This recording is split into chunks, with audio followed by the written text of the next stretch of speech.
Hello everyone, it's Richard Lewis here, and it's another episode of the Richard Lewis Show where we're going to break down some media spin and talk about some shit that's in the news. Sam's hovering in the background. How are you doing, Sam? Good, but good. Well, I'm not fucking good, mate. Yeah, I know. I'm just going to put this out there. Fuck, I'm sicker than Jimmy Savile, mate. I'm fucking... my health is not good. Like, I don't know. This must be what it's like to be old. It's like, who would have known abusing your body for all your life had bad but it's results. not even that. It's not even the things. Like, I fucking, I thought I better get a medical and all that. And again, this is mad. Like, this is fucking mad. I went and had a scan of my abdomen, Yeah. And, they said, like, oh, you're a bit chunky. You should lose some weight. I mean, doctors tell you that, for fun. I mean, they're right, of course.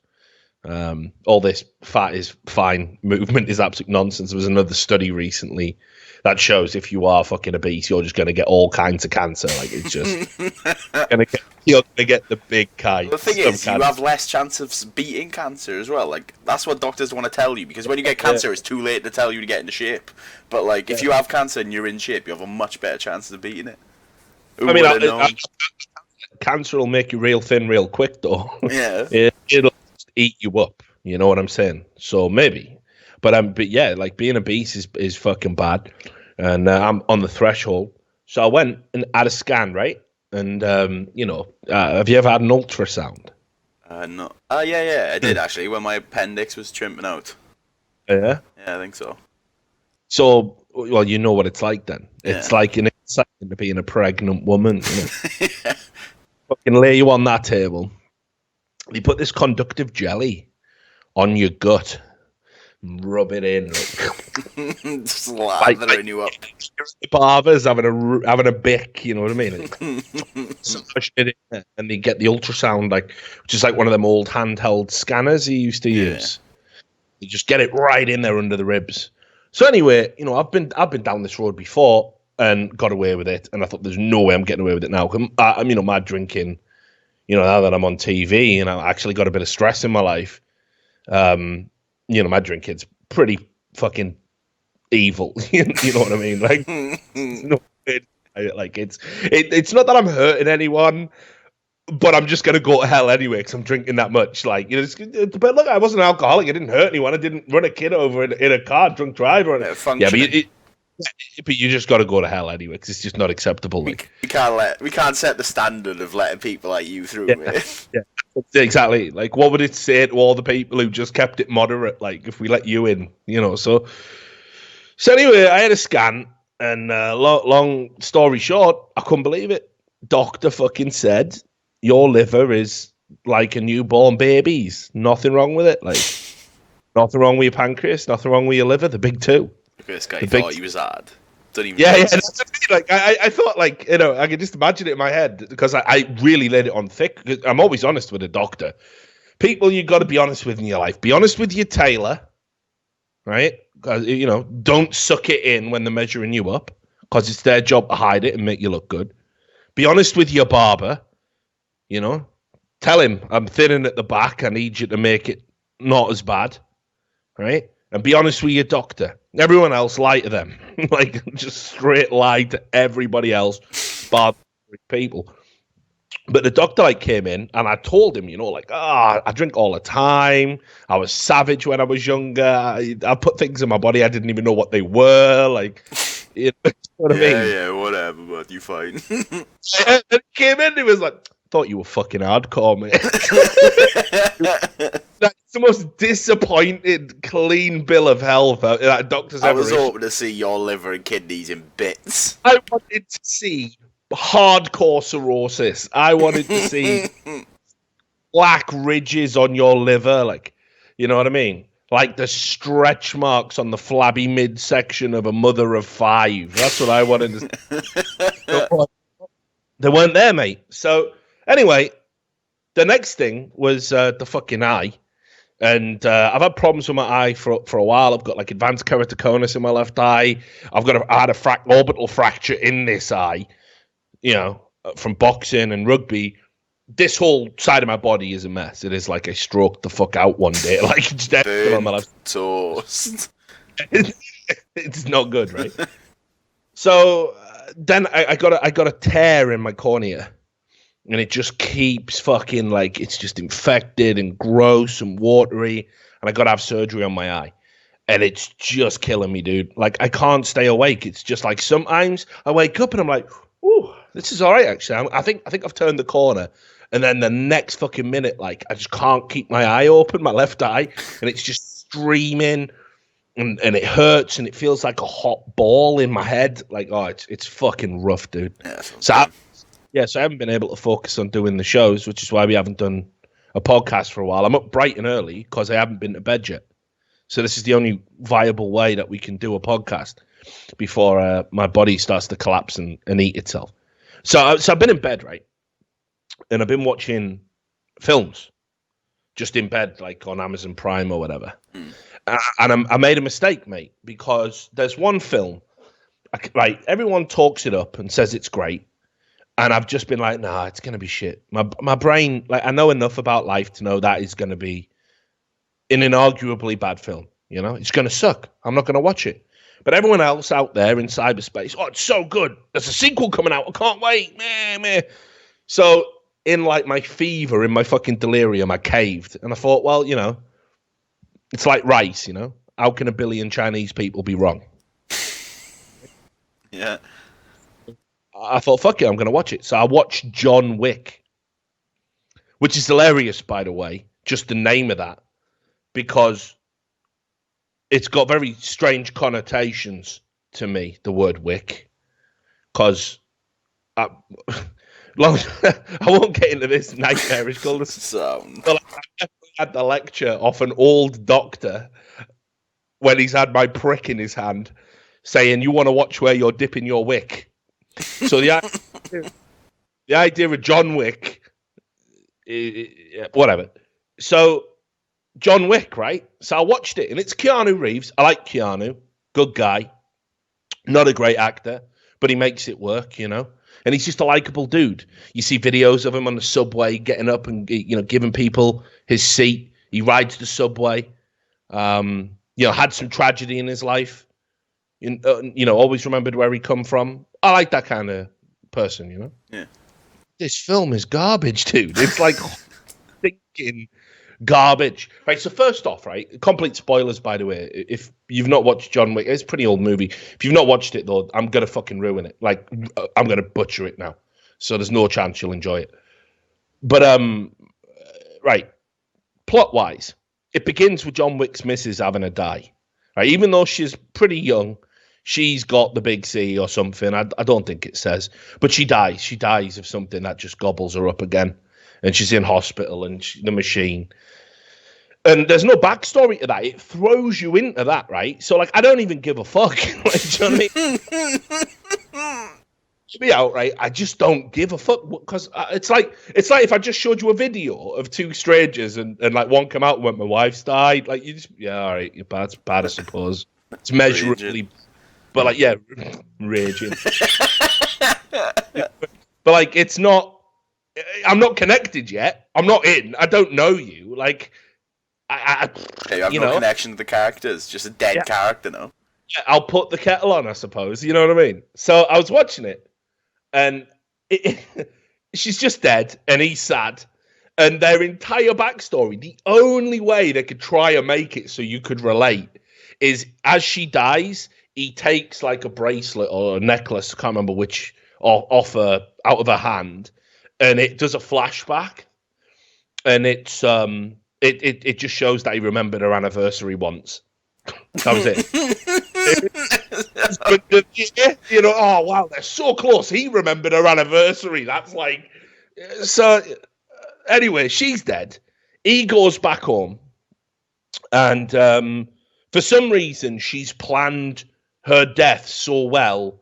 She's got him a puppy as a pet, a little puppy. And there's a note, and he reads it, and in its her voice, saying, "Whatever you do, John Wick, don't you forget how to love." Right? Which I guess means he's got the all clear to go start banging other broads, you know, which is nice. There was an article like that, actually, for real. I can't remember what publication it was. But some terminally ill fiction writer had basically wrote like a Tinder profile for her boyfriend. It was nice, good on her to I'm all right with that. But anyway, I'm not all right with John Wick. So he wakes up and this guy, right, is a fucking shambles. Like he's got no dog food because obviously it's a surprise puppy, but he feeds it cereal, but like not dry cereal. He puts milk on it. As if I was the only thing he had. Yeah, I mean that's weird, but like maybe he doesn't, because she's dead. Maybe she did the shopping in the relationship. I don't know, but he pours cereal for the dog. I'm pretty sure that's going to completely wreck its insides. It's going to be farting for days. Like, have you ever seen a dog when it's got too much wind? Yeah. Just lying on it, just pushing the fucking balloon knot, like just in so much pain. So John Wick's fucked that puppy up for days. Like, he doesn't. Yeah, he's fucked that puppy up for days. Just wrecked it, mate. Then. This is just the opening 5 minutes. Like it's beyond a joke, this movie. So then he gets into his car, right? And it's some fucking, I don't know, like a Dodge Mustang or whatever they're called, 69, the classic car. Yeah.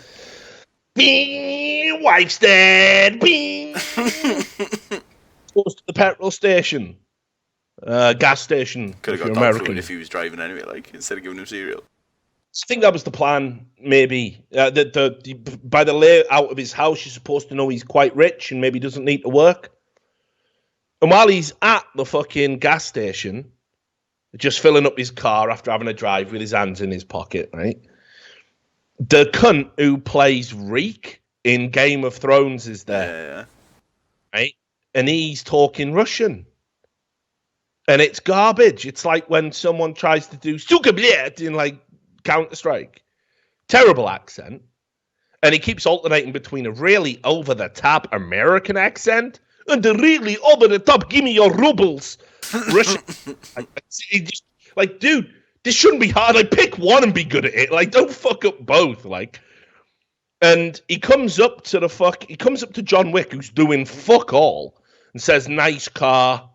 And he's like, yeah, it is. And he says, how much do you want for it? And John Wick's like, it's not for sale, it's my car. And Reek, the least intimidating man in history, you just have to, for starters, the actor's got one of just those faces, like, it's just classic punchable face. But he also looks a bit goofy and fucked up, you know what I mean? Like, yeah, looks like a devil. He's never going to be a romantic lead in Hollywood, is he? Like, and he should definitely have turned down the part of Reek. Like, sure, it might open a few doors.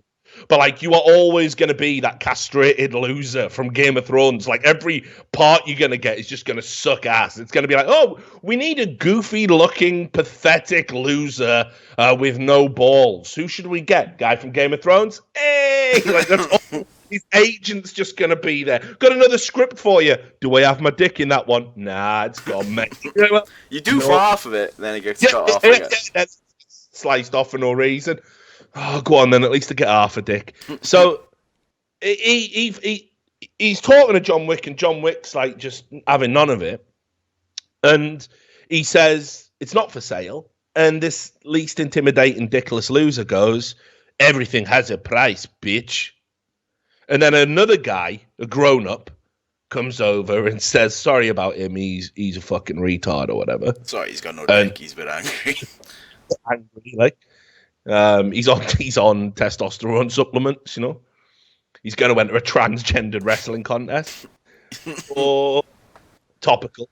So anyway, John Wick goes back home. He's looking after his farting dog, and then Reek and the boys have come in his house. Don't know how they found him, like, but they have. Keep in mind, he doesn't park the Dodge outside; it's in the garage, you know. And they come through the fucking into his gaff, and immediately, I'm supposed to believe this is legit. Reek, bam, bam, like gives him the smash, and then, right, they just kill the dog. They just kill the puppy. Yeah, probably just kept farting all the time. But he got his dog killed. Like fucking just stamp on it to death. Like. And there's just It's so egregious. There's just no reason for that. And they knock John Wick out, and they kill this little farting dog, and then they take the car that they wanted, because everything has a price, bitch, and they just fucking drive off with it, right? Sounds retarded to me.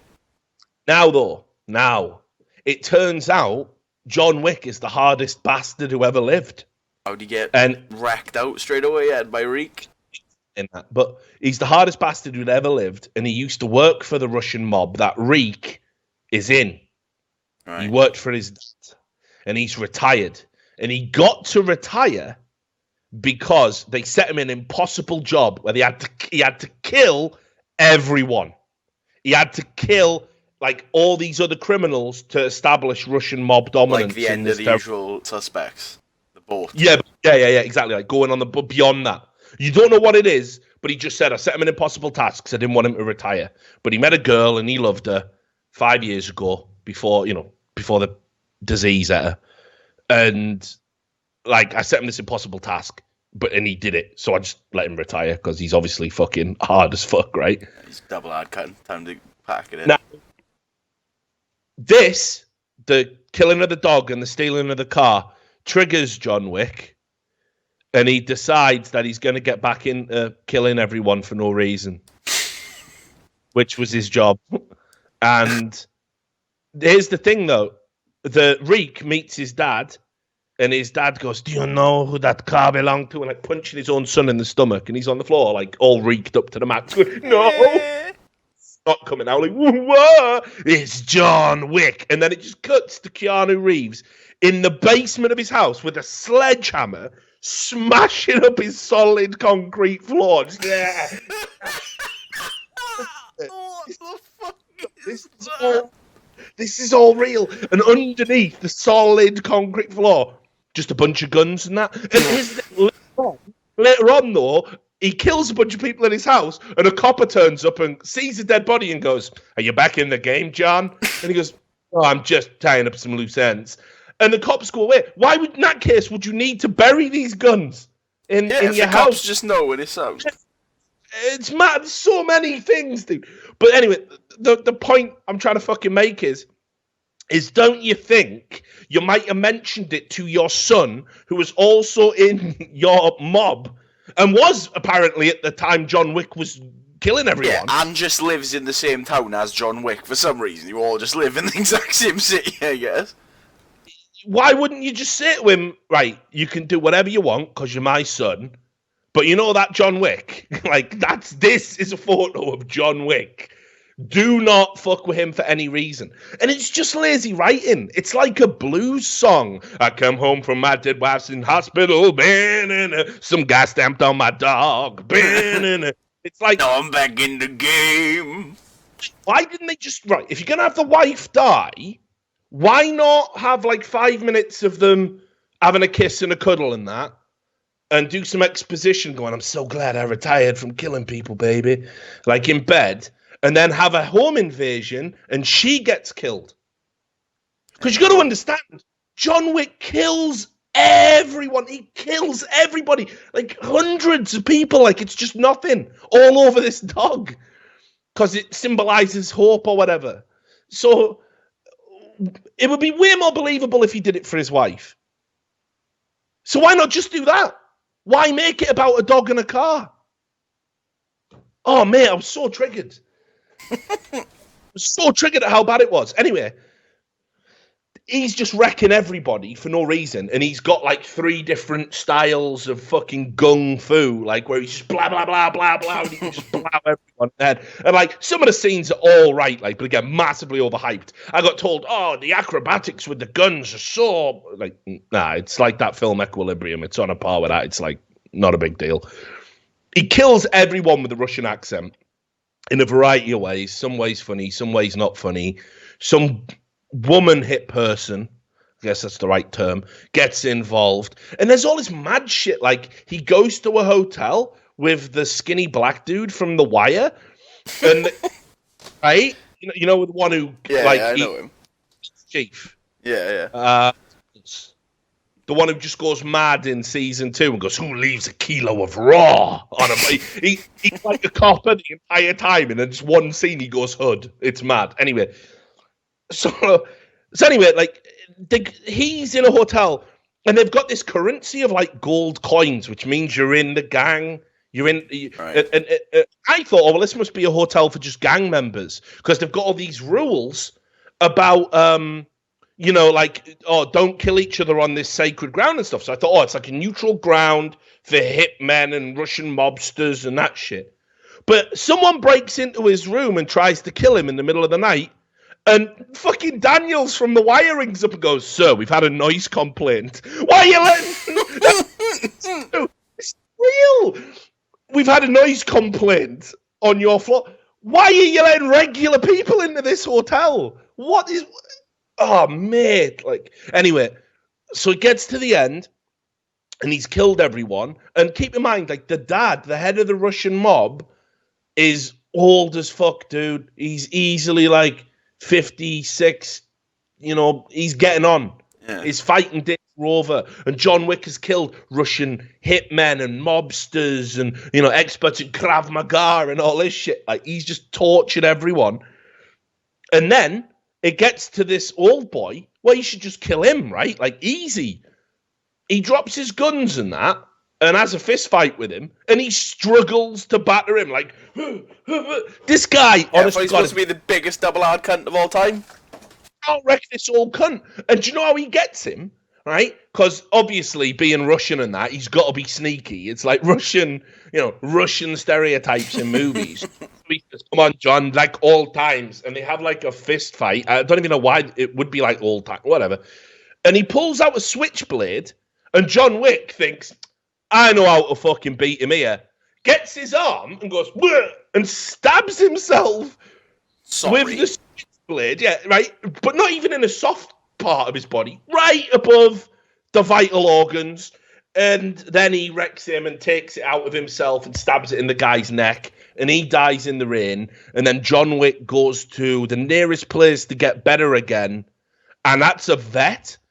And he like pours peroxide on his wound and staples it shut with like one of them things. And then he takes another puppy. Vital organs, of course. And then he takes a puppy on the way out. So it's like a start again. Yeah, it's like a sitcom. It's just gone full circle. Now, another thing that I have to observe about John Wick as well is it's got to be the least satisfying end to a revenge story ever, because it's probably about 2/3 of the way through the film where he kills Reek. And here's the thing. Reek, he's got that hated face and he's like a little half man, half weasel, no balls. Like, you just want him to suffer, right? So, and it's all his fault. The reason all these people are dead, it's Reek's fault.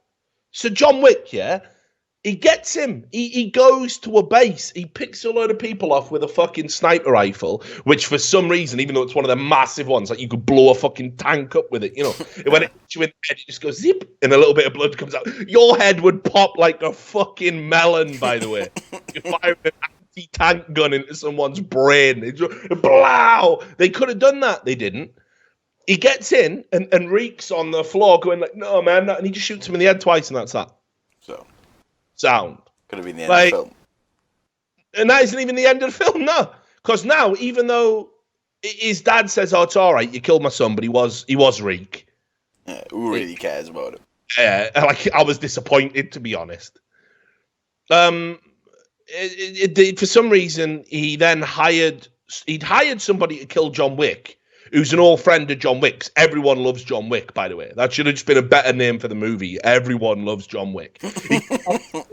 He gets out of so many binds where it's like, "Oh, John Wick should be dead here." And then he goes, "Hey, got your back, John." And, "Oh, yeah, haven't seen you in 10 years. There's no backstory, nothing. Good to see you again." And then Keanu Reeves just goes out like he knows everybody. He's the fucking best social networking guy who ever lived.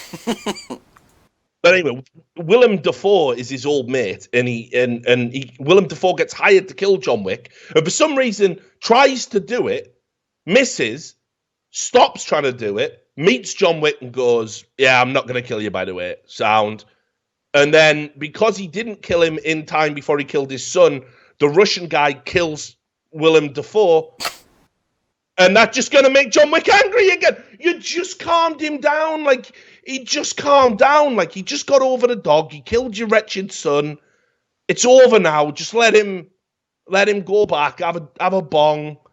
Just get back to eating cereal and feeding his dog the wrong things. His new dog. Just let it go. Nah, not happening. So yeah, his dad kills Willem Dafoe, tortures him first, and John Wick just gets fully aggro again. That's I don't know what I'm supposed to feel here with John Wick. Am I supposed to turn my brain off? There's turning your brain off, right, and just suspending disbelief. I can do that. I watched Interstellar. I did that. Also a retarded film. That's massively overrated. What if love was energy in the universe? Fuck up. I'm out. Fuck up. Or mental. But, I could suspend my disbelief, like the planets and all that, man. It was fucking good. There was some good visual effects in it. I'm all right with that. But this is unreal, mate. This is literally like, imagine you're an alien and you've been beamed into a dimension when everyone's a fucking mong. Like, I just can't. Is this real? It's too much, mate. So I didn't really enjoy John Wick, is what I'm trying to say. Fed who's? Feel free to watch it, by the way, if you want to. Sam, I mean, not you guys out there. Don't watch it, because it sucks. Yeah, I didn't think so. I mean, if that doesn't put you off, then I don't really know what else to say. But yeah. Oh, and by the way, the puppy was called Daisy, which makes it worse, right? Yeah. So, right, let's talk about what's been going on in the fucking news lately. And I'm going to go all over the place here because, I'm starting to get the sweats on. And I think we should start with some didn't happen, right? Yeah, do like a bit of... They love it. Always people... Well, here's the thing. This is like callback didn't happen. Because I don't know if you remember, there was that thing about the fucking waitress, right? Do you remember that? Yeah. So, right. With Milo. No. This the one before that. And what had happened was, remember, somebody said, they wrote on a receipt, great service, but we don't tip black people. Oh, yeah. Waitress, this is in January, and the waitress went out and was like, oh, I don't care if he doesn't tip me because, I just pity people like that, but I will still embrace everyone. And then they did a fundraiser for her and raised like a few $1,000s. People were coming in to the restaurant specifically to give her money for her pain and suffering. And I said to you, if you were racist and you were at a restaurant and you didn't tip black people because you don't like black people, you definitely don't commit that to writing. You just don't. Why would you write that down? It's just dumb. It's just dumb. Like, here's the thing. If you want to be a racist, yeah, you're a retard, blah, blah, blah. Like, okay. But you wouldn't tell anyone about it because, people don't like it. The only people who like racists are the racists, right? So you got to keep it super secret, have a little handshake. Oh, is he a racist? Oh, well, yeah. Oh, all the fingers are touched. Yeah, do you tip black people as well? Nah. Yeah, boy. The way it can work now, right? Because everyone realizes racism is wrong, and if you're a racist, you're stupid. So you wouldn't write it down, is my point. Well, and I said all this. We said this on our show. I said, I guarantee you that is vintage didn't happen. Well, it turns out actually didn't happen. Follow-up reports, which isn't it weird, by the way, that, the BBC and all these other progressive publications who like to wear their fucking, agenda on their sleeve along with their safety pin, right? Isn't it weird how they'll happily put out, it still hasn't been corrected on the original report, they'll happily put out the misinformation, but they won't do the follow-up. And this is classic media manipulation, right? This is how the media does it, right? We'll put out the initial report. It's completely fabricated. It's complete bullshit. It's complete nonsense. And when it gets exposed as nonsense, we don't have to report it. We're not obligated legally to do a follow-up story. So they let it slide. And the truth never gets told. Well, this is the fucking truth. I'm going to read this. This is from The Blaze. And, if you don't think The Blaze is a reliable publication, you can go out there and find the other publications. I think the Daily Caller did it as well. So Kelly Carter, who works at Anita's Mexico-style cafe in Ashburn, said that on January 8th, a couple came into the restaurant a day before and ordered $30.52 worth of food and drinks and left no tip. And they said they left a note that said, "Great service, but we don't tip black people." And now the NAACP, the local chapter, came out, retweeted this, made a big song and dance about it, big hoo-ha, before all the facts had been established, said, "Hatred will not be tolerated, and we will not keep quiet."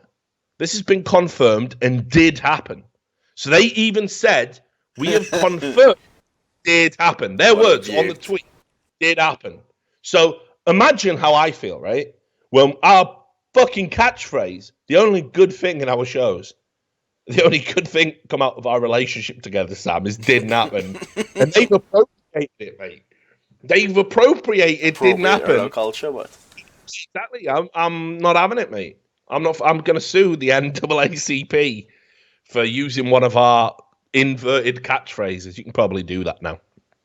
But anyway, it says here, also, Philip Thompson, who was the Loudoun County NAACP president, said, "I think the pressure from that will deal with the situation better than what we could do at the NAACP." Meaning, if we create a big stink about it publicly, eventually the person who did it will get outed and then they'll lose their job and they'll get hounded. You know how it works, right? Like, you know the drill.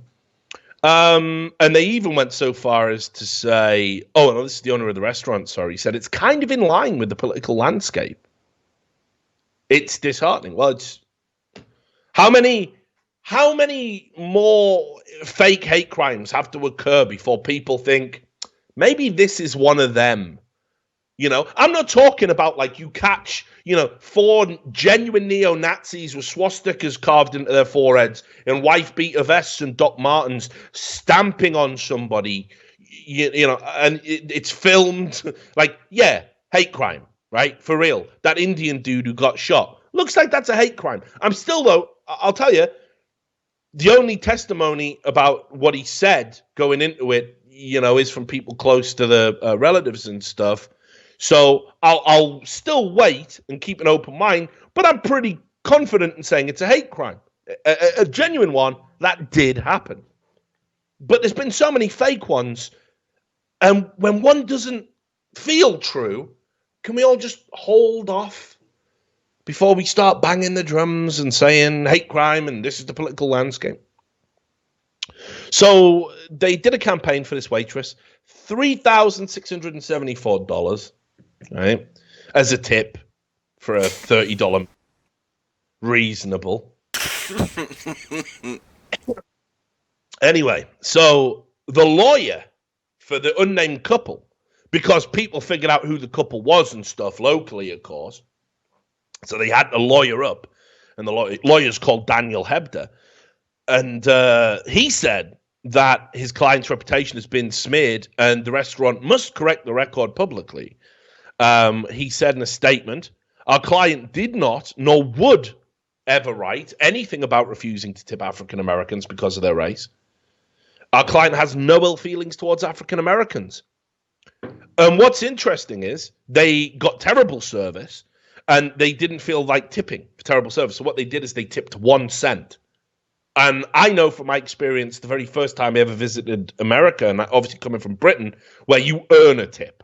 Right? You don't just get one because your society lowballs you and basically pays you shit. I mean, they even tax your tips, So it's a tip economy. To get value for money, to justify having the job, these employers keep the salaries low and you get the tips. So I understand that now, but I didn't back when I first came to America. And I put a very small tip because we'd had some bad service somewhere. It was just a small tip. Just like keep the change. And the guy come up and said, is this a joke? And I was like, what do you mean, is this a joke? And I was like, that tip. And I said, it's just keep the change, dude. And he said, no, you can keep your fucking change. And he got really aggro with me. So I'm going to theorize here. They saw the 1 cent tip and got mega angry. Because when you look at the copy of the receipt, and you can see the fake one and the real one, it's a copy. It's a copy of the other receipt. And you can tell it's a copy because it was actually printed out. The time on the fake receipt is after the fucking restaurant was closed. Which seems like a pretty basic fucking fact to check if you were a journalist covering this story. So textbook didn't happen. And, you know, I don't even know what's going to happen to this money this waitress got.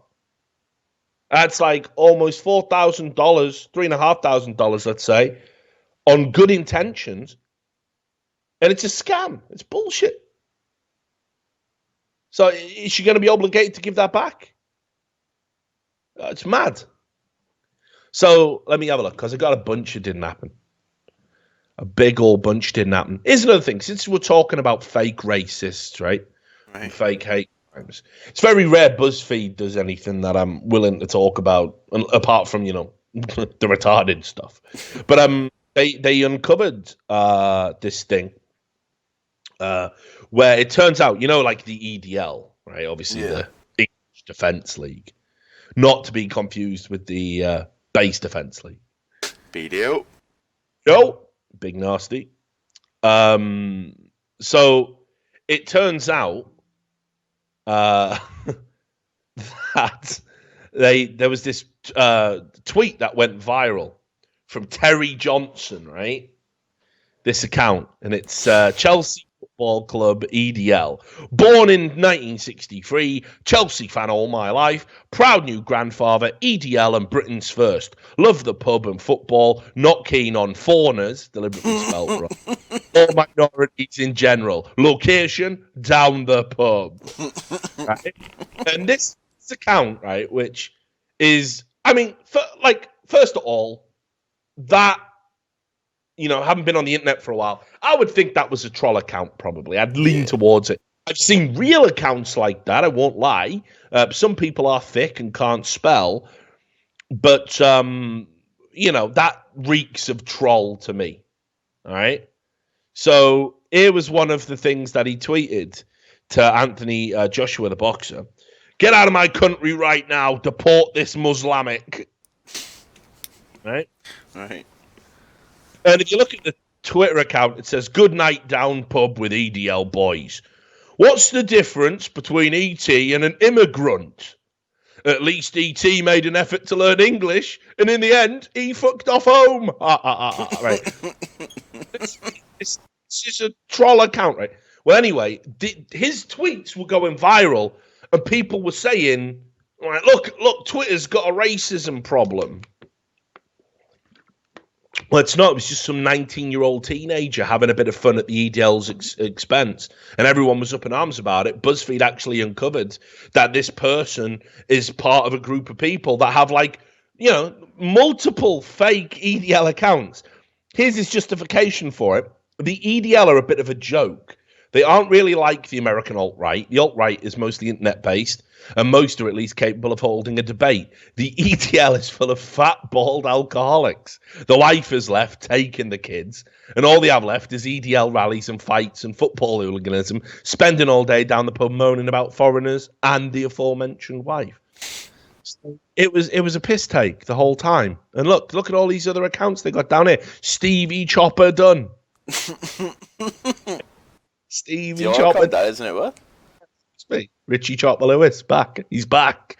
Age 60, divorced. I have one son. Age 62. EDL and BMP. CEO of scaffolding. Yeah. What do you mean? Scaffolding, right? Refugees and foreigners not welcome in the UK. Big Mike. 42, married, 3 lovely kids, love Norfolk, 8 foreigners who take our jobs, love smashing faces in. Neil Warnock should be England manager. Right? How can people fucking... Right. Big Bad Dave! Look Big at the Bad pictures, though, man. I know they're swirled, but you can make out how obviously fake is that? It's a fat man standing next to an England flag. Big Bad Dave. 46, married with 3 children. Hate gays, hate the wife. Hate lefties, proud racist, neo-Nazi, EDL, unemployed, not fond of muskrats, love beer and fighting. And here you go. Steve Killer Kelly. Here is a picture of me beating up a puff back in 04. Good times, less Muslims. Right? So this is just fucking fake as fuck. Obviously, isn't it? It's fake. It's so fake. How can people take this fucking bait? Now, it's a different debate whether or not you think this kind of bait should exist or whether you think this is offensive enough to warrant it being deleted. You'd have to make an argument that this was satire for it to be protected speech. It could be. And there's certainly an argument there. For me, they're trolls. I wouldn't cry if these accounts got banned. But the key thing is they're absolutely fake, and yet all of these publications are fucking rushing and say, "Oh my God, look at Terry Johnson! Look at what mad Terry Johnson is saying." Like, yeah, Terry Johnson's not real. It didn't happen. So there was that. Let me have a look, because there was definitely another didn't happen. We can do a couple of these as well, and then we'll get into this. So there was a big brouhaha recently, and I've got to get the right one, because I think I want to get this right, because there's 2, and they happened very close to each other. Yeah, here it is, right? So I don't know if you saw this, but there was another incident of racist graffiti at Lakeville South School in America, and it's a high school, so obviously they take it very, very seriously. And the graffiti used the N-word, and it said, "Hail the Ku Klux Klan," and had a bunch of bad swastikas drawn, Right. And I'm trying to think, what's how can I forget this? What's Talcum X's real name? The cunt who just joined the Young Turks? I don't know. I don't think of it. Black. You know what I mean? Yeah. Oh, Sean King. Yeah, Sean King. I'm pretty sure you'd be able to find it if you just have a Google now. Sean King tweeted about this, right? And said, "Look, it's happening everywhere. Trump's America, swastikas again. Swastikas are everywhere. Trump's America." And funnily enough, didn't happen. Not a racist. It turns out it was a non-Caucasian student.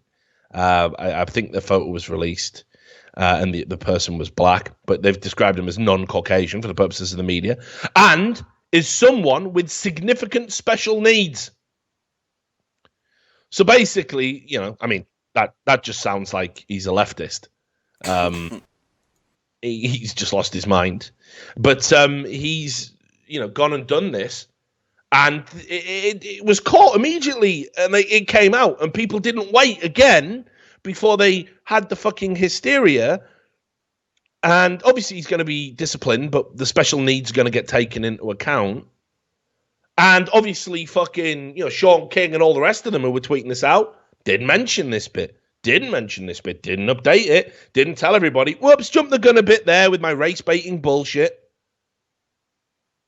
So, didn't happen. Classic didn't happen. Now, there was another one. Again, let me find this one here. Almost the same thing. Let me just bring this up. Make sure it isn't the same one. Because, yeah, here we go. Another one. So, this was in Prairie Village, Kansas. And student faces charges after hateful messages spray painted on school property. So 18-year-old student got caught, sprayed stuff like, swastikas again, a bunch of other stuff. What does that say? Is that East? Pussies. What? I don't know. Anyway. I think so. Yeah. So they arrested this individual, and there's a photo of him, and he's called Kamau Kimaru. Now, spoiler, he's not a white supremacist. I'm just going to float that. And it was all a prank.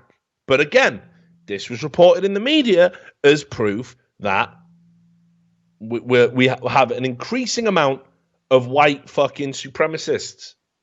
But, these are 2 black students that have done this. And it just, how many more times does this have to happen? So just loads it didn't happen. I mean, I'm not even going to do all the rest, I don't think. Let me just check. There's no more juicy ones in the didn't happen file that we want to use.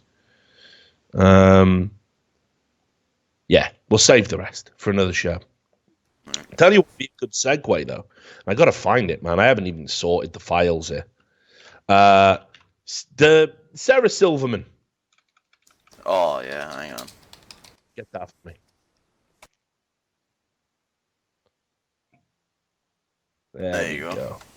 There you go. So this is Sarah Silverman, the comedian, right? And this is how fucking hysterical the left is becoming. Because, look, I'm sympathetic about it.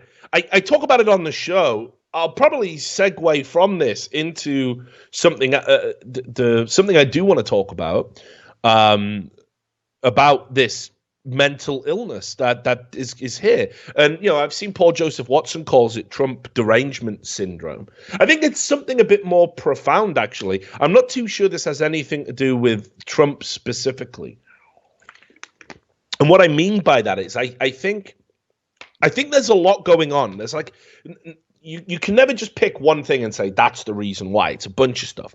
But let's look at what's been happening progressively, right? So we've had this increasing push for political correctness, language policing, tone policing, inclusive behavior, all done in the name of diversity. And most people get on board with it. Most people didn't reject it. I didn't reject political correctness when it first came out. I used to say people who said political correctness gone mad were all right-wing idiots. If I'd known where it would have led to, I would have been there with them, but sometimes you pick a side and you get it wrong. And, I definitely got it wrong. And I think a lot of original liberals like myself got it wrong. Anyway, so you have that, right? And then these people get told, actually, society now has to bend for your feelings. That is the expectation, that society you don't change for your job. You don't change for your school. You don't change for others around you. They change for you. And it doesn't matter if they're in the majority, because if they don't change, they're discriminating against you because you're different. And your differences aren't to be maybe, pushed aside and say, well, that's a bit silly, right? It's not that. What we do now is we say, well, in the interest of diversity and inclusiveness, your differences are to be embraced no matter what they are, okay? And that's the key thing, because when you say no matter what they are, that's pretty fucking broad. And I'm pretty sure the people who even invented political correctness were like, they didn't see furries and otherkin and gender fluid and all this other bullshit coming. I'm sure they didn't see that. I'm pretty sure they're going, well, we didn't want to do it for that. That wasn't our intention. Right? So everyone has to, I go to work. I can fake an illness, a self-diagnosed illness. My work can't call me out on my bullshit anymore. I can go to a doctor. A doctor can't call me out on my bullshit anymore. I get a note, right? And I get some time off. And and if somebody insults me or says something I find offensive, rather than just take it on the chin like normal society would, I get to put in a complaint, and that person has to be disciplined. And they might even have not said it to me. I might have overheard it, but now that and all of these things. And like, again, you might be hearing some of this and go, well, that's all reasonable. This is when it starts to go off the fucking rails, though. You go to a school, and now it's not about educating you or challenging you. It's become about providing a safe space. And there's a bunch of fucking washed up, not even hippies. They're just washed up 40, 50 something. They did nothing with their life, and they're lecturers and teachers. And that's the best they're ever going to do. And we all know the old adage, those who can do, those who can't teach. And they're nobodies. And they just want to feel young and cool again. So they stick their head round into the fucking student body. Oh, what's up, my fellow kids? How we all doing? And they go, oh, yeah, well, we're having a day where we're all we're gender fluid today. And if you don't agree that gender fluid's real, you're a white supremacist and a Nazi. But we're cool. And, there's loads of them now. because of all of this political correctness infection bullshit. And the teachers are like, yeah, I'm on board with that. Yeah, woo. Do we still smoke weed? Can we still get high? Be best friends? Yeah, right. So then they do that. So now the student body, who were always going to be left-leaning anyway, now are finding this new type of left, and it becomes a feedback loop. At colleges, it becomes a fucking feedback loop. And basically, what the kids are doing are signs of illness. They're in distress. If you can't cope with day-to-day life, if you need a safe space, you are ill. You are sick. You need help. We shouldn't be no problem. We should be saying, hey, look, you're going to have to deal with this at some point in your life. How can we help you? Is it anxiety? Is it depression? Is it something else? Come talk to somebody. Let's get you in the system. Let's start making you well so one day you can be a functional member of society. But we don't say that anymore. We say, oh, yeah, fuck, maybe society is crazy. And a bunch of fucking washed up teachers are going, yep, they absolutely are. And I've got tenure, so you can't fire me anyway. There's now 63 genders. I say so, and I've got a degree. Right, brilliant. Okay. Then what happened was all of these people who are ill, I mean, they are sick, and they are just out there running amok, and every system that should instill some fucking reality into their lives can't do it anymore because it's been legislated. Reality is bad. Reality is against the law. To inject reality into these people's brains is wrong. We can't do it, right? It's abuse. It's racism. So we've got to let them have their fantasies and their delusions. And then the mainstream media, also, by the way, populated by these people that have come through and progressed through this system, they tell everybody, hey, you know what? There's going to be a revolution. We're going to overthrow the old white men that have oppressed you all your lives. Meanwhile, all white men are just like looking out the window like getting ground by the same system that grinds everybody down. The rich get rich, the poorer get poorer. Somehow, if you're at the lowest rung, if you're a white male, you've got privilege. I don't understand it, but that's what everyone's been told. So you're going to get fucked in the face, even though the system has already fucked you in the face. Now you've got a bunch of progressives who are actually more privileged than you. They're from wealthier backgrounds, telling you you're the problem when you haven't seen a fucking dime or any inkling that you actually have this fictitious privilege. So the mainstream media then starts telling you there's going to be a revolution. You know who's going to lead this charge? It's going to start with every leader in the world is going to be a woman. We got Merkel, we got Theresa May. Every leader is going to be female. And America, the most powerful person in the world, America's president, is going to be a woman too. And she's a progressive just like you. She believes in all of your thing. I mean, forget the fact that she lobbied against gay marriage and stuff like that. I mean, her track record speaks for itself. Forget the fact she's been recorded laughing at getting a child rapist off back when she was a lawyer. Forget that, right? Forget how she went after women who accused her husband of sexual assault, and yet she parrots listen and believe. Forget all of those things. She's the progressive, and she was like this iconic, the symbol, right? She's the symbol that if she wins, this is part of the revolution. The positive energy is going to prevail. And then she runs one of the lousiest political campaigns I've ever seen, because everyone has bought the bullshit that she's going to win, that it's just going to be gifted to her on a fucking silver platter because Trump is an orange-faced buffoon. Accurate. Meanwhile, Trump actually ran a terrible campaign as well. He put his foot in it continually. He gave the ammunition to the mainstream media to fire at him. Week after week he did it. What should I say today? Mexicans are all rapists and that. And sure, they deliberately fucking misinterpreted a bunch of stuff. But if you just tiptoe carefully and show some statesmanship, you never get in those binds in the first place. But whatever. She lost. And on that day, it was that injection of reality. It was that injection of reality that it's not going to be the way you think it is. The stuff you've been fed is nonsense, and still the majority are against it. You are still not in your safe space. America is not your safe space. And it drove them nuts. It drove them mad. They were, They couldn't cope with it, man. They fucking lost their minds. And they thought there was a way out. Even still, before he got sworn in, they thought there was a way out of it. They thought, we can impeach him. We can kill him. We can just attack people. It's okay. And every time they took a step forward and got more and more deranged, keep in mind, this is illness. This is a sickness. These people aren't well, and they're in an echo chamber of people who are saying, yeah, you're fine. I'm telling you you're fine. Are you also ill? Doesn't matter.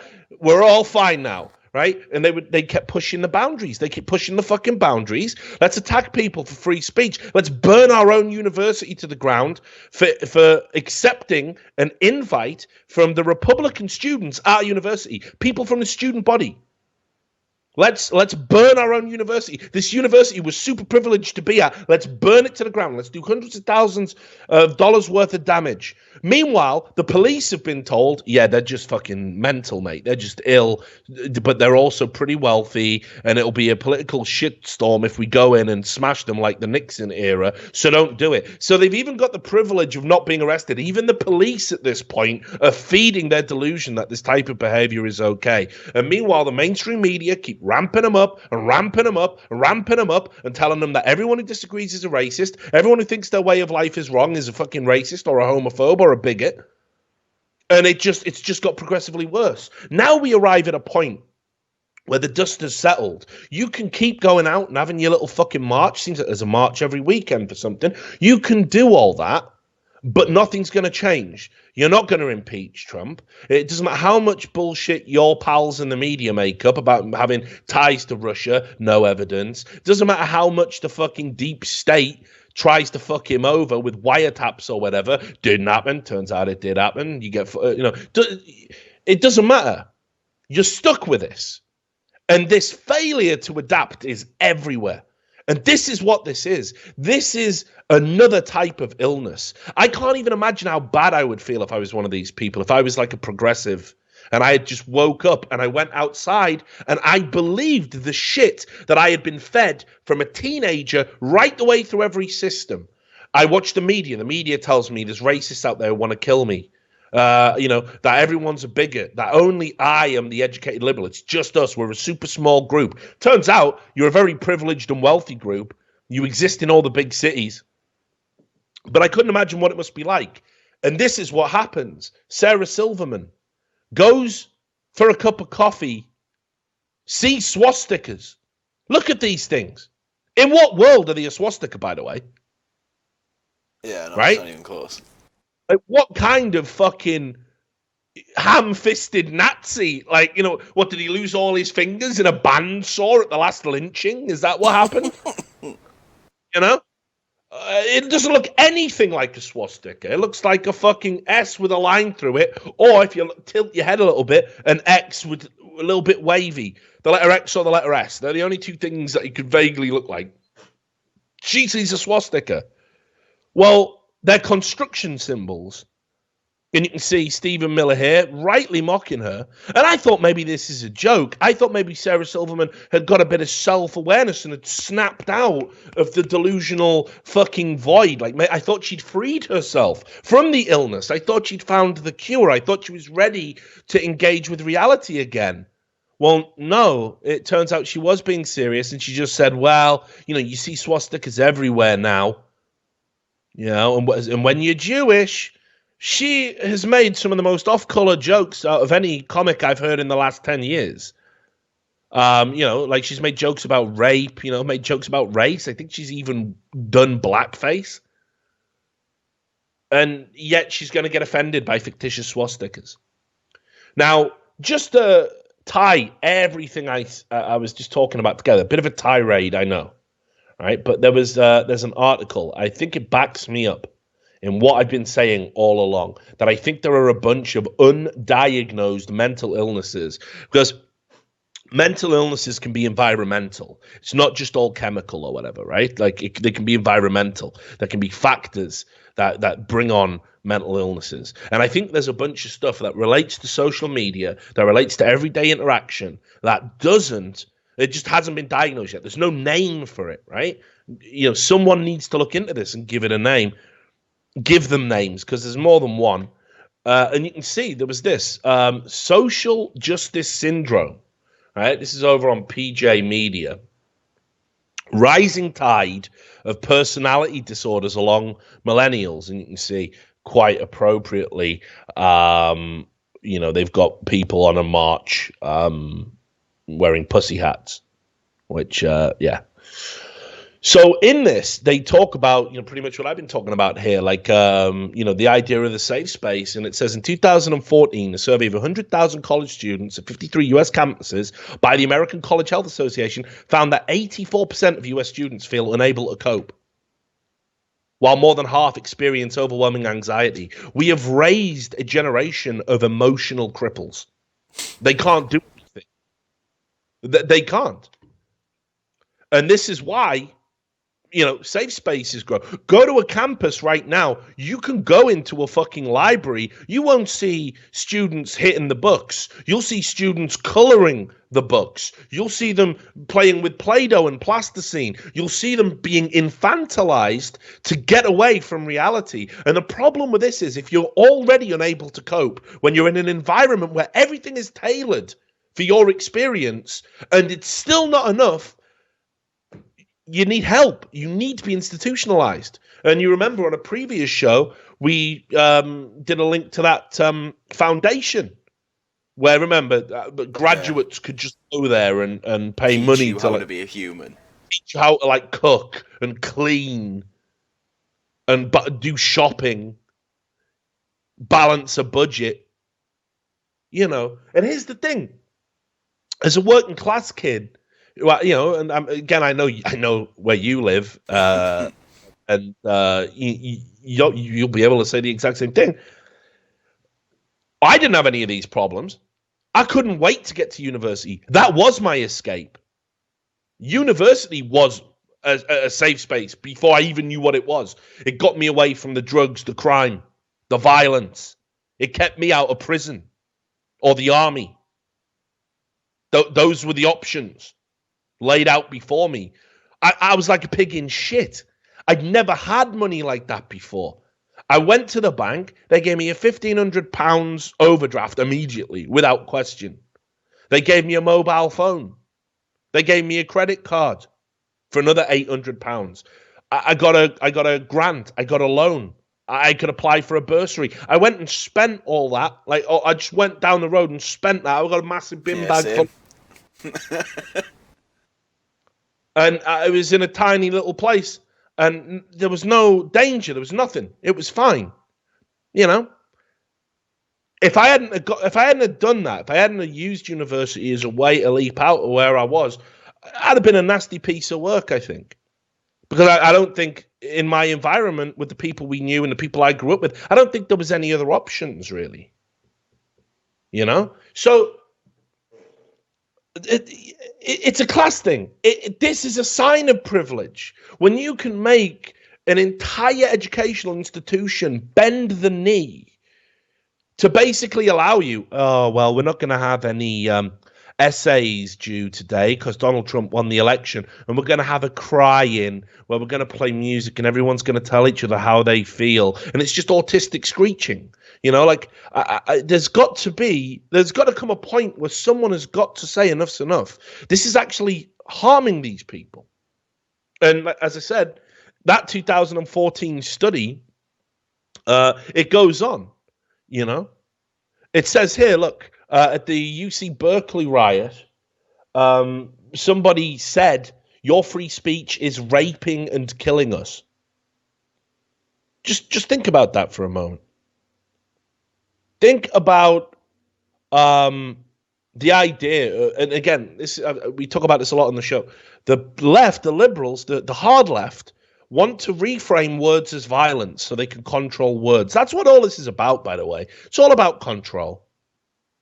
And all of these institutions are basically raising a generation of people who the only thing they can embrace is this ideology. The only thing that makes any sense to them is the ideology that's been normalized around them. They can't deal with criticism. They can't deal with challenging ideas. They've been infantilized. They are kids. parents, the parents just like send the kids away to these universities. And interestingly enough, university staff are now behaving like parents. And, they feel this weird bond. And, I'm all for a good teacher-student relationship, but this is unhealthy. This is nonsense, what's going on. So definitely go out and read that article, because I think it's touching upon what I've said a lot, and that is that there are real fucking problems that haven't been diagnosed yet. And a lot of these people that pose as progressives, they're not progressive. They're just sick. They're just ill. It makes it very hard for me to even poke fun at them anymore, because they've become so absurd. It'd be like, it's like doing a Leafy video, like just laughing at some little kid who's made a fool of himself on YouTube. And it's like, at what point do you say, well, I got to stop doing this? I got to stop doing this. These people aren't well. I'm just picking on these people who've lost their minds at this point. And the thing I do take some solace in is I think people are starting to snap out of it. But as I said, I think people are starting to get, whatever you want to call it, red pilled, or they're starting to realize that, hang on a minute, if I keep going down this road, I'm not coming back. We're all going to be here in reality, and the world's going to keep turning and keep going in the direction it's going. There isn't going to be a revolution where the entire world conforms to you. Eventually what will happen is the education systems that have let these kids down are going to be exposed as having done exactly that. There's going to be lawsuits from fucking parents. There's going to be funding pulled. There'll be a massive crackdown on these universities to stop doing this shit and to get these people into the counseling system. But meanwhile, here's what I will say. If you are of a, how shall we say, right-wing, conservative, non-progressive, even if you're a centrist, if you are of that particular ilk, do not go to, there's no point in going to college anymore. There simply isn't. Because if you do, all that's going to happen is that you are going to find yourself isolated and bullied by these super tetchy, touchy, over-the-top progressives. Here's an example of that. Washington Examiner article. And again, we all know the bias of the Washington Examiner. But I've talked about this in the past. It's a show for repetition, I suppose. But when I grew up in, the back end of the Thatcher era and, kind of post-miners strike and everything, one of the things that Thatcher had introduced, she introduced very clever things to create a class divide, because the working class people were very together. The sense of working class community was there, and it couldn't be challenged. We would go out and march, and we would protest. And when protest meant something, I'm talking about poll tax riots. I'm talking about real protests that had meaning, not this nonsense. Right? I'm talking about the miners' strike, which was a huge schism in the country. Well, one of the things that she introduced two things that really divided the working class communities. The first was the ability to be able to buy council housing. And the vast majority of Britain was council-owned housing back then. And now it's a tiny little percentage. And what happened was you lived on the same estate, but you owned the property. And I'll tell you, a lot of working class people that own their own property compared to those who couldn't afford to buy the houses, they'd start building fences, bigger fences. They didn't talk to the neighbors anymore because they were like, well, we're better than them now. We're on the property ladder, right? And the other thing she did was the shopper scrounger scheme. Yeah. And that was anybody was getting benefits on the dole and had a little fucking sneaky weekend job. You rang them up, ratted them out. The fucking, Social Security people would come round, catch them going to work, freeze their benefits, go into their house, search for like wage slips or whatever. They had mad powers at this point, making the kids cry and scream. And if they found enough to suspend their benefits, you got some money. Think about how insidious that is. Well, Washington Examiner, look what is happening on campuses right now. This is the Washington Examiner. Hundreds of campuses are now encouraging students to turn in fellow students for offensive speech. And what they've done is they've created something called bias response teams. Bias response teams. Get me out, but why is this our reality, It's mad, isn't it? I'm with Anders. This must be a simulation at this point. I'm all in on the simulation idea. Bias response teams. And what happens is you get to file an anonymous report to protect your safety. And sometimes they even involve the police. And they look at the speech of, activists and people who visited the university campus, other students. It can be anyone. And this is happening. I'll read you some of the ludicrous situations that are going on, because obviously there's pushback from the right. This is an invention of the left that's now being abused by the right. And it's very hard. Look, I have to say both sides are wrong, obviously, but you can't keep poking someone in the eye before they slap your hand away. But it's still stupid. Anybody who engages in this kind of system is part of the problem. Right, left, whatever your politics. But you see, in Appalachian State University, students reported on one another for chalked messages that were pro-Trump and chalked messages that said Trump's a racist. They reported each other for offensive speech, hate speech, and politically biased slander. Quote, students at Ohio State University reported each other for comparing Hillary Clinton to Hitler. Students at Texas Tech were whispering to administrators that the Black Student Union's tweets in support of the Black Lives Matter movement offended them. So this is what I mean, that it's insidious. Again, I've said this multiple times. I'll say it again. The left introduced these means for censorship, and then when they get used against them, they go, how did that happen? This is why you should be anti-censorship, you fucking morons. Because obviously once you put the legislature in place, it's legislature. It has to be blind. It can cut both ways. So that's happening. Bias response teams on campuses. And there was another thing as well. Hang on, let me find it, because I got this huge page of shit. Right, that's up from the didn't happen. Where was it? Here it is. So this is from the UK. This is the Telegraph. And I'll just bring this up. So again, it's not just limited to these crazy campuses on US. I mean, Britain. What we do in Britain is we look how crazy America does something, and we dial it down. Couple of notches. Dial it down 10 or 20%, and then do it anyway. Right? That's pretty much all British behaviour is like that. Like, what's that you're eating out there? You are now deep frying butter. Okay, well, what we're gonna do is we're gonna deep fry a Mars bar. Right? We'll just butter things. Yeah. Oh, yeah. Exactly. Right. Yeah. Whatever it is. And this was the headline by Harry York, who's the education editor over at the Telegraph. A student union has banned a university conservative society from using its social media accounts because they challenged the university on free speech. I'm not making... This is real. Lincoln University's conservative society has been censored by its student union after it posted an image online showing that the university had been ranked very intolerant on free speech in a recent survey. So it's not a baseless allegation.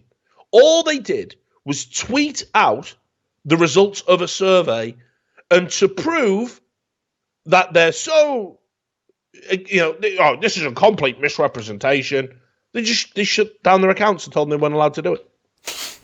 They actually censored them. And MPs have got involved.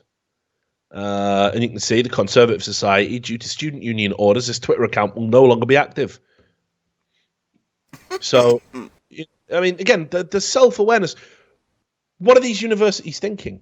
Like, to do that, like, this may blow up in the media, and we may have to defend this position, which is absurd.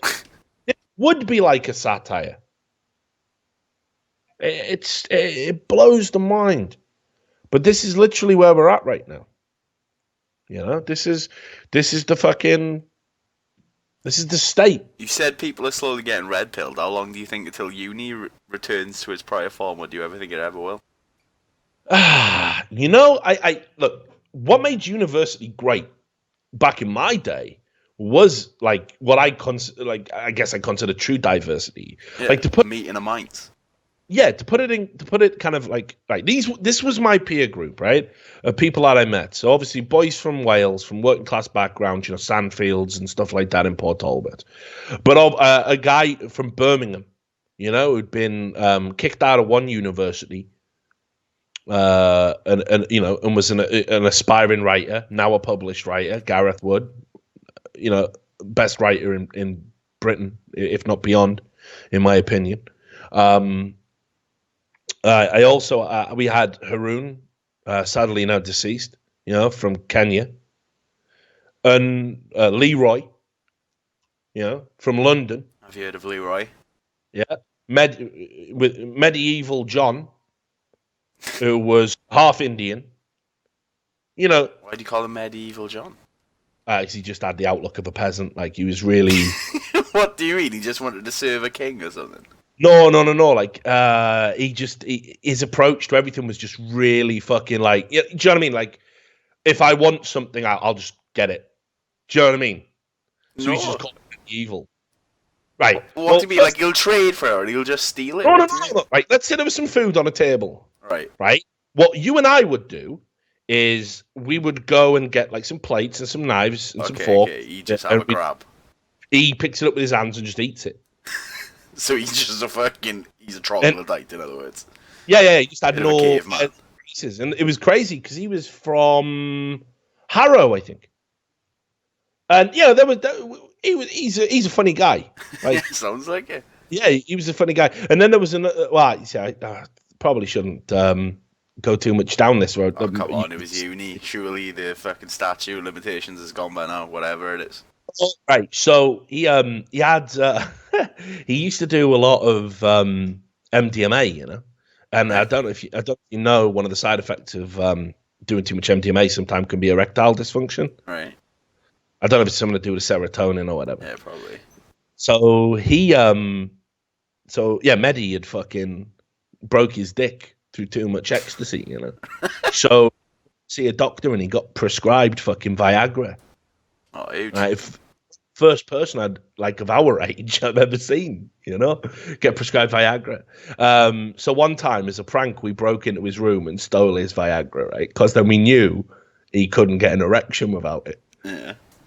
So he was, right, and this is another reason why we called him Medi, you know, because Viagra, you don't just swallow it and then boing, you know, you set it.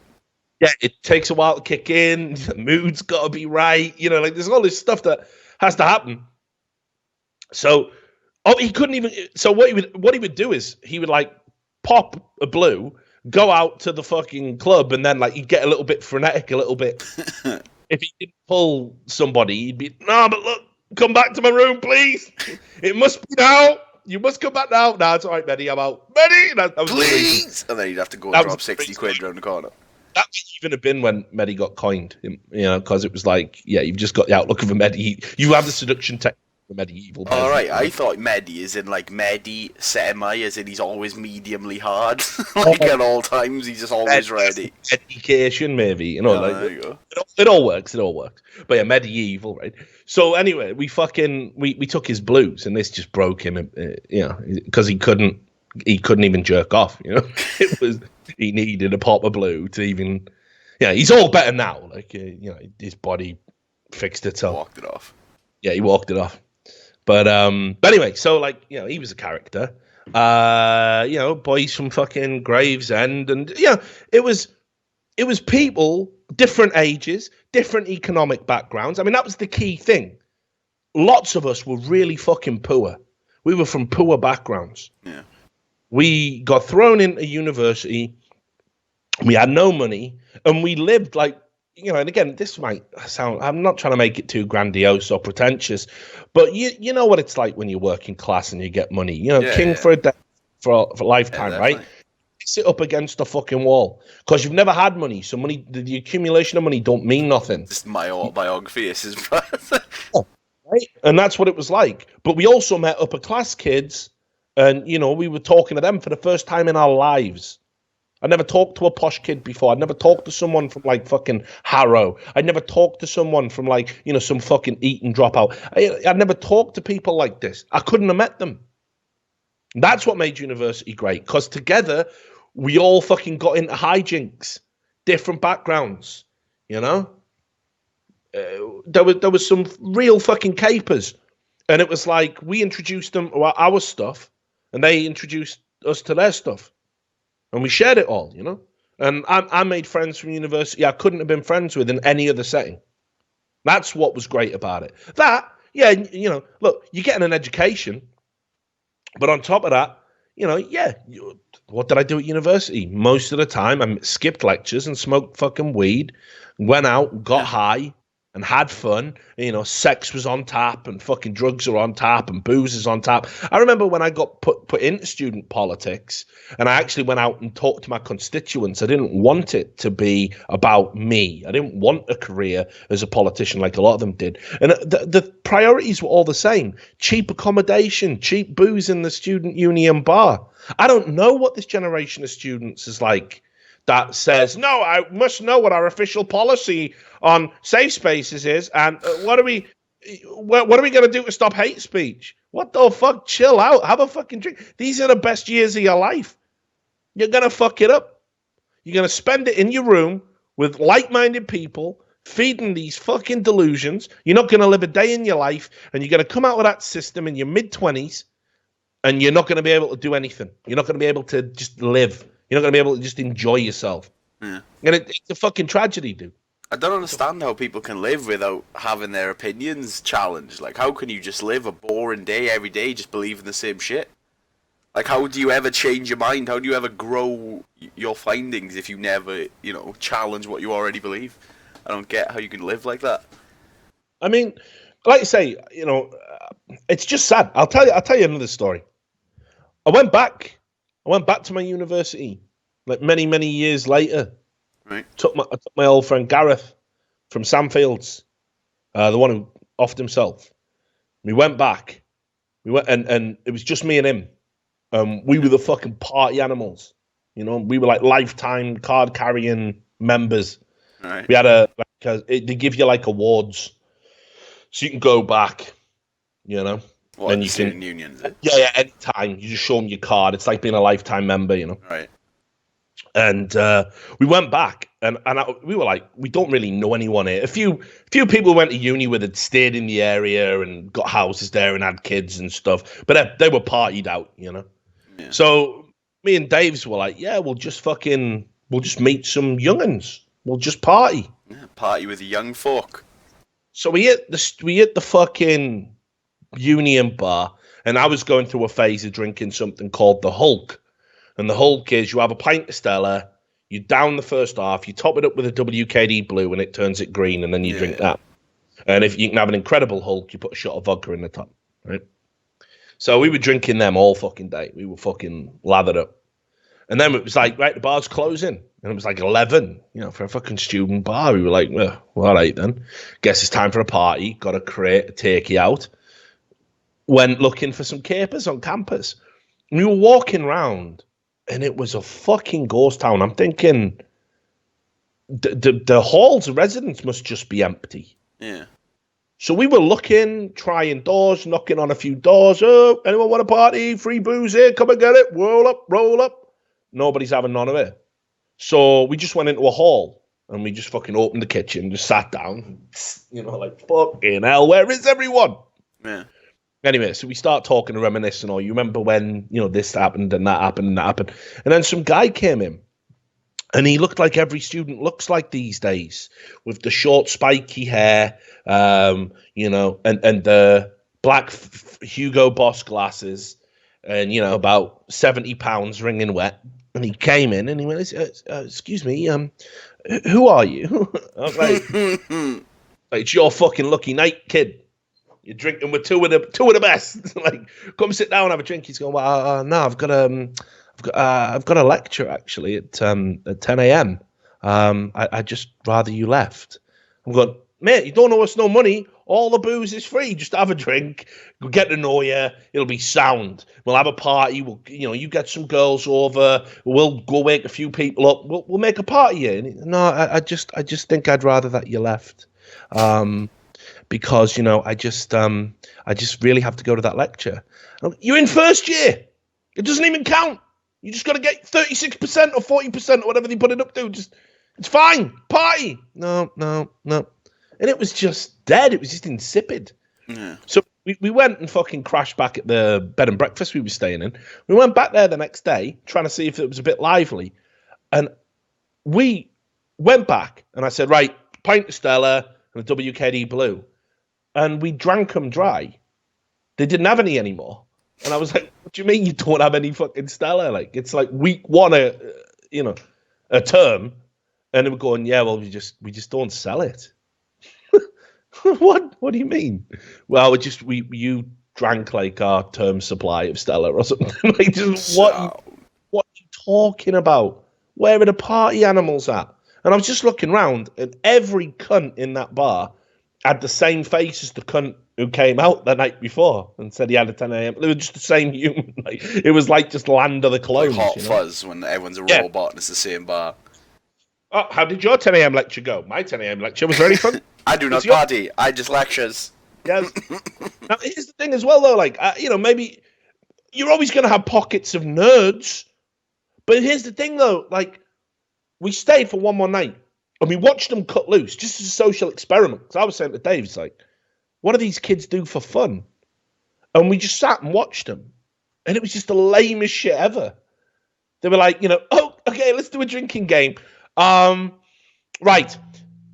I'll hum the first 3 notes of a Bach symphony. Right? And if you guess it wrong, you have to finish your drink. And too easy. That's D minor. Oh, I have to drink my drink. You're like, okay, well, here it comes. They're going to start getting drunk now. Drinking his Pims and lemonade. Something. Yeah, no, absolute shite orc drinks. Not even gin and tonics. Fucking, it's a Caliber. It's technically alcoholic. It's got like 0.01%. What's happening? What's happening to the youth? I'm losing my mind. But yeah, just sad. Just sad. And, you just think to yourself, like, what's going on? Like, why? Why does it have to be this way? So, long story short, I think it's definitely something to do with the fact that they don't shake it up anymore. People from different backgrounds don't go to university anymore. You just literally, you are already that middle class, washed out cunt, Yeah, and even if they do, they don't mingle with each other. They just stay with their own group, so it doesn't really matter if they do, right? I think the only kind of fucking poor people who go to universities now are like the militant ones with a fucking chip on their shoulder. I had to work all my life to get here, and it costs me £15,000 a term. So I'm going to get an education. Thank you, sir. Like, dude, here's what's getting the job anyway with that liberal arts degree, but here's what's going to happen, but you're going to get that fucking degree, and it's back to the factory. Like, you wasted your time. If you're lucky, if the factory's still taking on. Is open, like, yeah, exactly. So, just as another point, while we're talking about universities, because we may as well ride this out for the rest of the show. What about this? This is happening at universities now, right? So this is Cardiff Met. Get me out. Yeah. So our neck of the woods, Cardiff Metropolitan. University bans phrases such as mankind and gentleman's agreement in favour of gender-neutral terms. Remember what I said about how they want to police speech because it's about control. The ultimate control is when you can say to somebody what you tell somebody what they can and can't say. That's it. So Cardiff Met has got a revised code of practice, just like we saw in the medical profession with their recommendations that you can't call pregnant mothers, expecting mothers, because apparently you isolate the one trans man who's going to have a baby that year. So you can see here, Forefathers is out. I mean, imagine a Welsh university taking umbrage with the word father when it's in your national anthem, you know? I know. Doesn't even make any sense. We don't want it to be called Land of My Fathers anymore. We prefer Land of My Parents, as it's gender neutral. Like, fucking come on. Can it stop now? So, yeah, Forefathers is out. Mankind is out. I don't know how I'm ever going to talk about Helen. Deviant of the word woman. Like, whoa, man. Also in mankind. Yeah, like you say, no more Hell in a Cell talk. By God. The Rock'em Sock connection. Right? Sportsmanship, that's out. And here's the thing. Because I talked about this. It's fine. It starts with the recommendation. And everyone says, it's just a recommendation. What you getting bent out of shape about? But it never stays as a recommendation. The recommendation exists for a while, for a year, 2 years, 5 years. And then before you know it, it's legislature. When did that happen? I wasn't consulted. Yeah, we did it super secretly and sneakily just to get it in there. And we can fuck you in the face with it now. Students and staff could face disciplinary procedures if they fail to adhere to this language policy. Well, I'm not, if I was in any institution that told me you can't say forefathers, you can't say mankind, you can't say sportsmanship, I'm not taking a fucking disciplinary on the chin and apologizing to people because I've used 3 letters like MAN in a word. No, never happening. Fuck you, get me out of uni. Let's go. Let's go on that, lawyer, bruh. Yeah.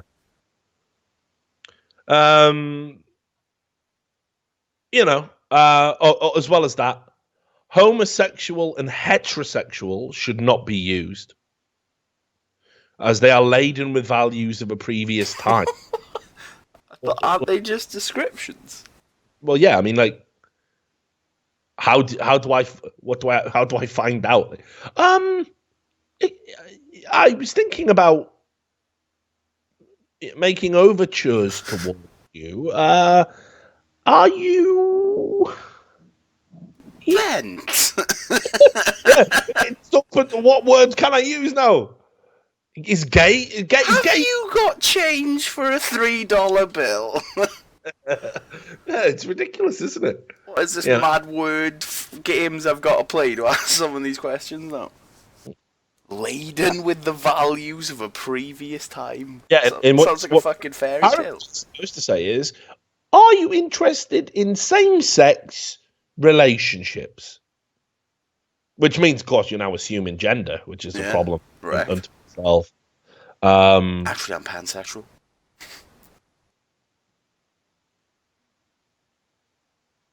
And this is the hilarious part. The last line in the policy: don't be too anxious about the use of language. Why you fucking kick me out of university? You're giving me anxiety. Yeah, I'm already wrecked. I'm already mentally ill. 84% of people are already stressed out, and now you're adding this. So here's the complete list again. If you want to see it, it's very similar to what we did last time. Best man for the job. I mean, I don't even think anyone says that anymore, do they? Don't think so. Because, like, if a woman is applying for a job and you know that, and you go, I'm going to hire the best man for... No one's going to say... Well, the thing is, if you're a man, you obviously hear it all the time because you are a man applying for a job, so you are the best man for the job if you get it. Yeah, right. That's a bit of a confirmation bias one, I think. I mean, I haven't heard this since the 20s, mate. Charwoman. Sorry? Yeah, that means, like, cleaner. Right? Never even heard that word. It's mad as fuck. Don't know why that's there. Yeah, just say cleaner. Using anachronistic terms that you wouldn't use anyway, that'd be fine. If you can just avoid, medieval John D. Rigid, farthings and other anachronistic behaviour, that'd be fantastic. Dear sirs, I can't say that. I mean, again, if you're writing to a woman, you wouldn't. If you knew there was if you're writing to a group of people and one of them may be a woman, you wouldn't do that anyway. Taxman, you can't call the, because when you say fucking taxman's got me, you're not talking about. Yeah, it's the man, right? Yeah, that's what it's based on. Like, fuck the man. That's saying fuck the patriarchy. What's wrong with that? No, I can't say fuck the man. No, you can't. No. Fucking hell. Can't fuck the man. Taking my lyrics away bar by bar, mate. You can't be my right hand man anymore. So you must be my chief assistant. No, you must be my fucking other sex hetero life partner or something. I don't. Where are we at, man? Where the fuck are we at? All right, so let's do a couple of other quick bits, and then we'll get into the next one. Right, let's have a look. Oh shit, yeah, I brought this up ages ago, and I never followed up on it, which is a bit remiss of me. So let's get into this. You remember there was an anti-Muslim protest. Where? Hang on, Belgium. Part of this article. No, I don't remember it. Hang on, I can't even find this. Right, well, that's an edit. Here's what we will do. Actually, fuck that. I got this. To keep on the university theme. So I did tweet this out, but I don't know if you saw it. The Dalai Lama, right? Now you know him. He's a Buddhist monk, right? I'm aware of him. Yeah. He's considered a peaceful guy. Done some good things. Some people call him a charlatan and a fraud. Pretty sure if Christopher Hitchens was alive today, he'd have already written a book eviscerating him, just like he did Mother Teresa. All these, religious figures are ridiculous in one way or the other. But whatever, Dalai Lama, I can tolerate him. Probably does more good than bad, to be fair. Why not? Yeah, this guy does. Mother Teresa, not so much. Well, anyway, so the Chinese students, who obviously reject the idea of Tibet as an independent nation and all that nonsense, they have used the diversity, the diversity legislature to effectively censor the Dalai Lama from speaking at a university in the University of California. So, on the basis that it's intolerant to have him speak, it's not tolerant of their beliefs to have one of the most tolerant human beings, a man who actively preaches tolerance, talk at the university. I'm kind of glad, because look what happens with your own bullshit fucking censorship. Look how it gets spun around. Good. So I'll get into this. This is on Quartz, by the way, if you want to look this up. UCSD is a place for students to cultivate their minds and enrich their knowledge, as long as it's all safe, of course. Currently, the various actions undertaken by the university have contravened the spirit of respect, tolerance, equality, and earnestness, the ethos upon which this university is built. These actions have also dampened the academic enthusiasm of Chinese students and scholars. If the university insists on acting unilaterally and inviting the Dalai Lama to give a speech at the graduation ceremony, our association vows to take further measures to firmly resist the university's unreasonable behaviour. Specific details of these measures will be outlined in our future statements. And they've gathered some stuff here. Comments from Chinese students on Facebook were also couched in rhetoric commonly used to rally for inclusivity on campus. One simply read, #Chinese students matter. Some argued that the invitation goes against diversity and political correctness. Others contended the university was acting hypocritically by inviting an oppressive figure like the Dalai Lama, while fostering a climate of anti-racism and anti-sexism. So, and you can see some of these comments here on Facebook. You guys protest against Trump because he disrespects Muslims, blacks, Hispanics, LGBT. Didn't happen. But invites this oppressor to make a public speech. An oppressor, the Dalai Lama. The Dalai. Thing is, I don't know enough about Dalai Lama. I'm scared to say, haha, oppressor. It turns out he is just mad oppressing Chinese people or something. What if he is? Who knows? He's not, mate. Is he though? Been watching too many conspiracy videos now, but I'm ready to accept everything. Dalai Lama's actually oppressing people. Think about it, sheeple. You know, look, Tibet's got its problems, right? Like, I'm not saying it don't, but just judging him as a person, the idea that this guy is in any way dangerous or evil is absurd, you know. So yeah, you can see all of these Facebook comments here. It's just unbelievable. So this is where we're at. This is the state of universities, I guess.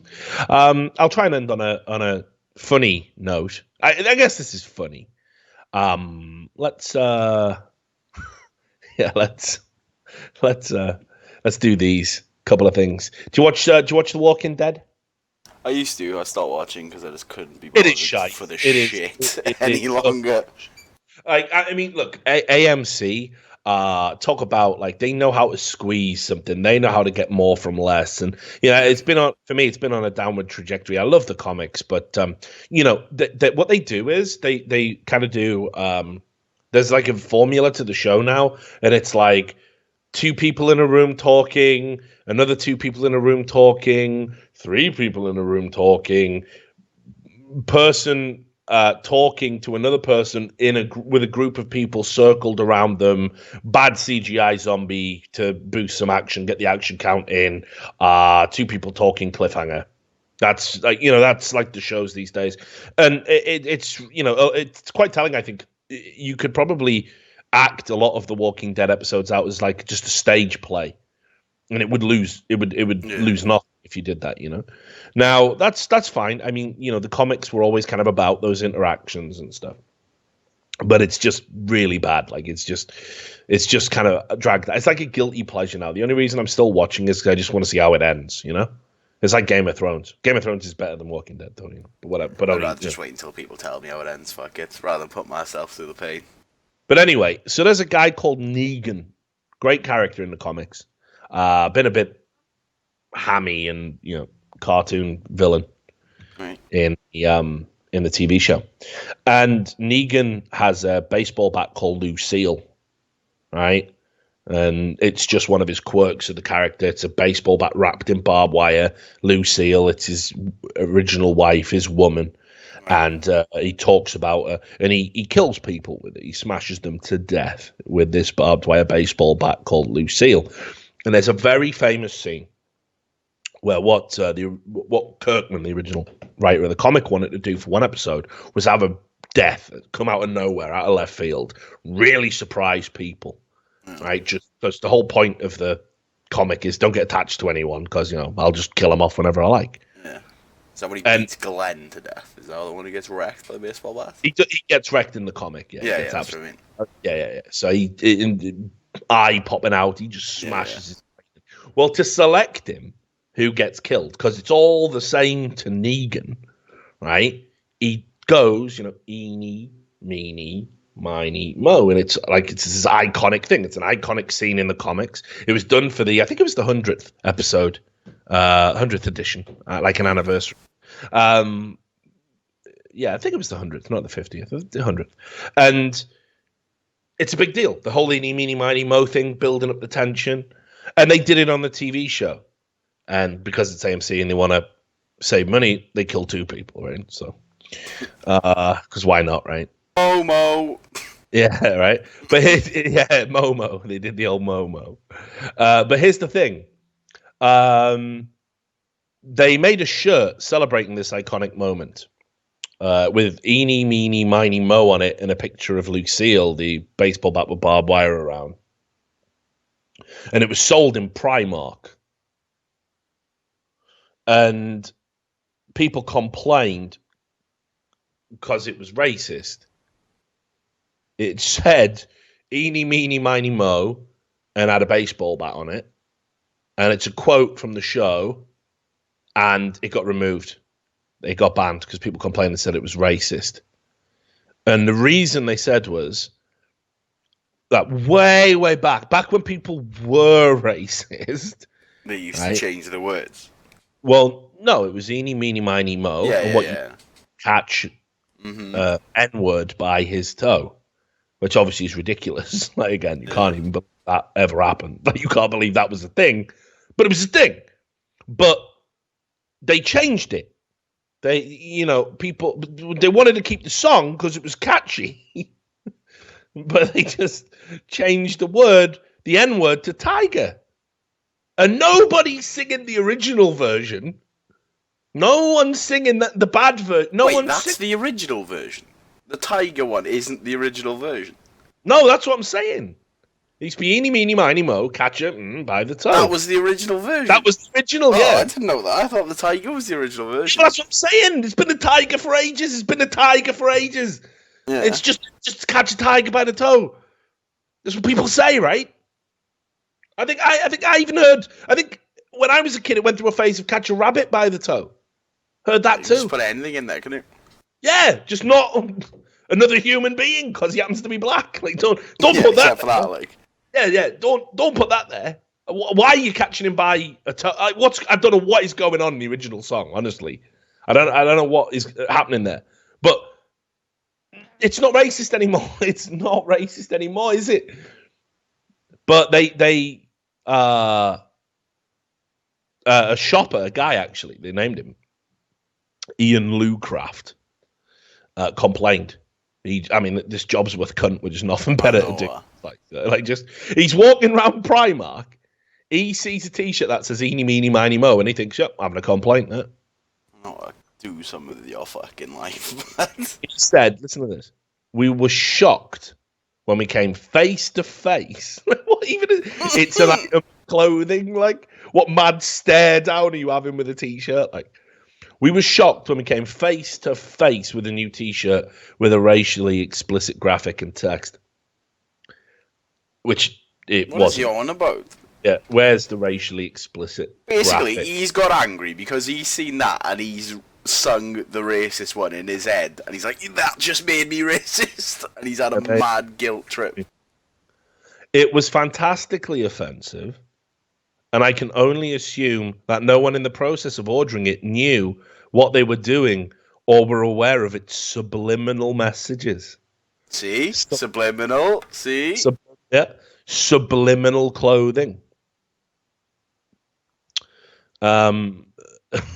Subliminal clothing, mate.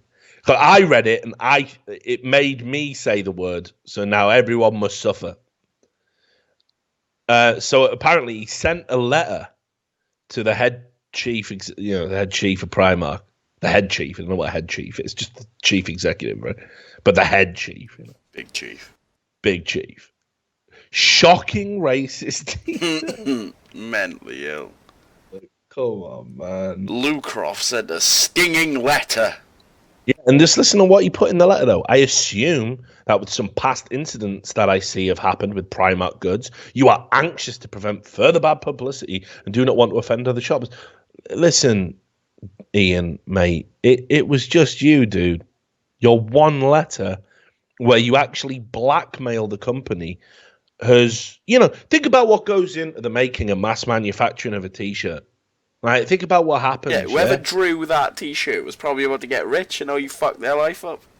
So, the TV company doesn't get a share of its money, its merchandising. The designer doesn't get a share of the money in its merchandising.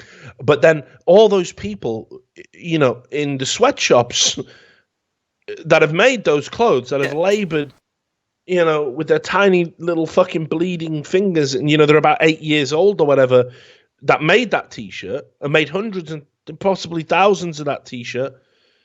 Well, that labor, that painful, awful labor was now in vain because those boxes of t-shirts can never be sold. They can never be sold. So now actually we've wasted all those materials. I don't know, do they get incinerated or can we do a good, can we send them to the third world? Can we give them homeless? Can we do any of that? Or is it still racist now? Like, is it racist if we were to put them in a box, fly them out to an African country that's been ravaged by civil war, where the people have nothing and they need some clothes, and we give them these Walking Dead T-shirts with "Eeny, meeny, miny, mo"? Can we do that, or is that more racist, less racist, or do we just have to burn them and pretend they never existed? Is that the only way out in Ian Lou Craft's world? You know, what is that? Mentalness personified in someone from Sheffield, mate. That's what it is. Right, so yeah, I think we've covered lots of stuff in the show. That was enjoyable for our requisite 2-hour podcasts that we like to do. There's nothing that we need to say or plug or anything like that, is it?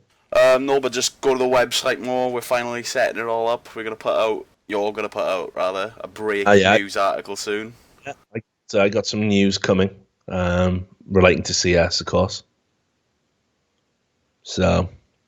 And that's basically going to be the hub of all our shit from now on. So if you want an update from anything, go there. And we're going to have a newsletter soon. There you go. Like we used to have with the old Patreon thing. I think newsletters are anachronistic, though. Yeah, they are a bit, but like, I don't know if they're useful as well. We're not gonna spam you. Probably send like once a month, if that. All right. Well, yeah. If I can be asked to write one. Yeah. There we go. All right then. Well, it's been wonderful. It's been a wonderful 2 hours of watching the world burn. 40 minutes of a review and synopsis of John Wick. But that's fine. That's we'll get that animated. Well, if Chloe still exists and wasn't a figment I think she's having a bunch of PC problems or something. I think she's back now. She tried me as Sassy the Sasquatch the other day. That was big. Yeah. Well, hopefully we can get some doodles back. I like them. But anyway, so yeah, we'll close it out here. Thanks a lot for listening. We'll catch you on the next show. Bye.